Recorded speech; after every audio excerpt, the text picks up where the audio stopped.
কিন্তু হঠাৎ করে তাদের পরিবারটা জীবনের সবথেকে বড় একটা ধাক্কা খায়।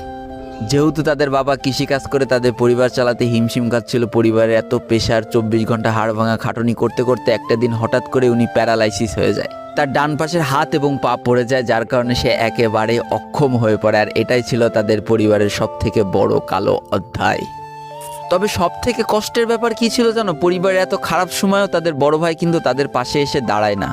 এবার শুরু হয় তাদের পরিবারে আসল কষ্ট। না ছোট ছেলের পড়ার টাকা আছে, না বাবার ওষুধ কেনার টাকা আছে, না তাদের 3 বেলা ঠিক মতো খাবার টাকা আছে। কি আর করবে, পরিবারে এই অসহায় অবস্থা দেখে না খেয়ে তো মরা যায় না, তাই তাদের মা লোকের বাসায় কাজ করা শুরু করে দেয়। কিন্তু কাজ করে 3 বেলা খাবার জোটানো গেলেও বাবার ওষুধ আর সন্তানের পড়াশোনার খরচ চালাইতে হিমশিম খাচ্ছিল তাদের মা। ঠিক এই সময়টায় পরিবারের ছোট ছেলে সারাদিন চিন্তা করতে থাকে যে আসলে তার কি করা উচিত, কি করলে পরিবারের সবাই ভালো থাকবে, কি করলে বাবার ওষুধ কেনার টাকা সে জোগাড় করতে পারবে, কি করলে বাবা মার স্বপ্ন পূরণের জন্য সে পড়াশোনা করতে পারবে। তার সামনে শুধু একটা অপশনে খোলা ছিল, সেটা হচ্ছে ফ্রি ফায়ার গেমটা। কি আর করবে, সারাদিন সে পড়াশোনা করতো আর সারা রাত ফ্রি ফায়ার গেম খেলে খেলে ভিডিও আপলোড করা শুরু করে ইউটিউবে। তোমরা শুনলে অবাক হয়ে যাওয়া, 24টা ঘন্টার মধ্যে সে মাত্র 4.5 ঘন্টা ঘুমাতো। দিনের বেলা স্কুলে থাকতো, স্কুল থেকে এসে সে একটা চার দোকানে কাজ করতো, চার দোকান থেকে বাসায় এসে পড়াশোনা করতো, পড়াশোনার পরে রাত্রেবেলা ফ্রি ফায়ার গেম খেলে ভিডিও আপলোড করতো। সৃষ্টিকর্তা হয়তো তাদের কষ্টটা দেখেছিল, তাই তার বেশি দিন কষ্ট করা লাগেনি। 4.5 মাসের মাথায় তার একটা ভিডিও ভাইরাল হয়ে যায়। ব্যাস, লাইফের মোড়টা এইখান থেকে ঘুরে গিয়েছিল। তোমরা সকলে জানো একটা ভিডিও ভাইরাল হলে আসলে কি হয়।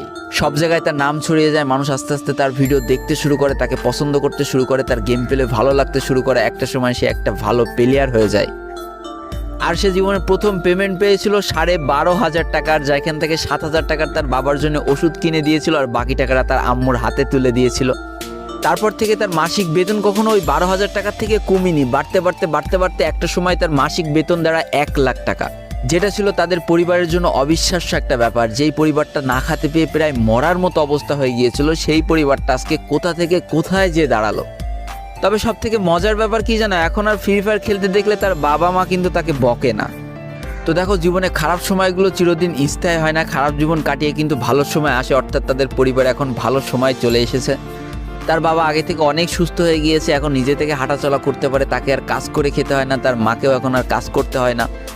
এইদিকে সব থেকে বড় আনন্দের ব্যাপার কি জানো, ওই ছেলেটা তার পড়াশোনাটাও ঠিক রেখেছিল। অর্থাৎ এসএসসি পরীক্ষায় সে কিন্তু জিপিএ 5 পেয়ে উত্তীর্ণ হয়েছে।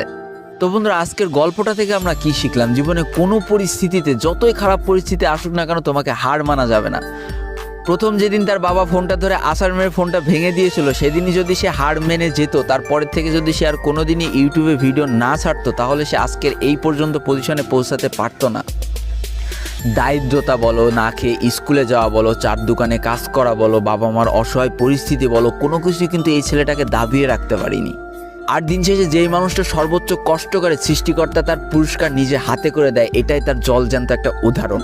তো আজকের গল্পটা ইন্ডিয়ান একটা ভাই আমাকে পাঠিয়েছে এবং তার নামটাও বলতে নিষেধ করে দিয়েছে, এই জন্য আর বলা হয়ে উঠলো না, সেই ইউটিউবারের নামটাও আর বলা হয়ে উঠলো না। এটাই ছিল জীবনকে পরিবর্তন করিয়ে দেওয়ার মতো একটা ছোট্ট গল্প। এই গল্প থেকে অনেক কিছু শেখার আছে। একটা কথাই বলবো, গেমটাকে নেশা না পেশা হিসেবে নাও, তোমার জীবনে পরিবর্তন হলেও হতে পারে। তো আজকের ভিডিওটা এই পর্যন্তই ছিল। ভিডিওটি ভালো লাগলে অবশ্যই